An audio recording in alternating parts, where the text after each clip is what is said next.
How's it going, West Texas? I'm here now with that full forecast, starting you off with these current temperatures because we had another comfortable day in the 70s, some decent winds coming through. Those are starting to calm down and our temperatures are starting to drop as we get through the night. 63 degrees right now in San Angelo, 61 up here in Abilene. We've got some pretty uniform temperatures in the upper 50s to lower 60s. You see 59 degrees here in Sweetwater, 58 over here in Comanche, 57 in Easton. It looks like that's the coolest we are seeing so far, but everyone is going to have a cold night. Temperatures are going to be dropping down into the 30s, maybe the lower 40s if you're lucky.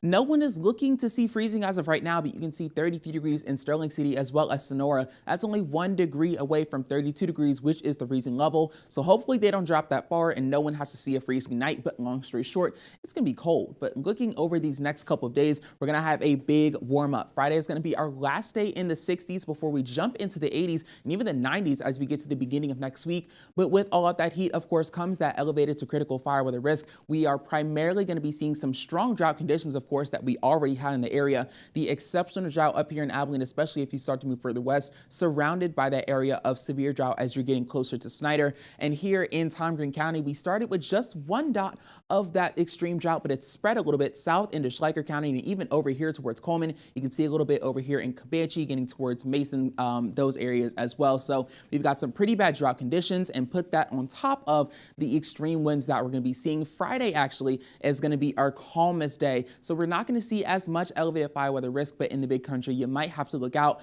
But once we get into the weekend, we'll see a high pressure system move in that's going to bring some of those stronger winds. So you see gusts up to 30 miles per hour on Saturday, Sunday. We calm down a bit on Monday, 25, but even Tuesday takes it up a step further to 35-mile-an-hour wind gusts. So here's the weather pattern. I can tell you what's going on. This again is the low pressure system that is on its way out, and we've got this high pressure system that's on its way in. So we've got some calm conditions as of right now here in Texas, and as that high pressure continues to move forward, we'll continue to see that. You see the winds are very slow through Friday. As we're in between these two systems, we're in kind of a limbo, you could call it. But as this high pressure works its way through, getting into the weekend, we'll see some stronger winds here. We're looking at the upper levels where the ridge is directly overhead of us, but when we come a bit closer to the surface, the high pressure center is a little bit further east. It's a little bit ahead of what we're seeing. So it's bringing in some more of these southwesterly winds. We've got some warm, moist air coming in as this system starts to rotate clockwise. And as that comes in, it's going to bring in some warmer air. But we may again see just a little bit of rain. Those chances have actually decreased, as you can see from yesterday.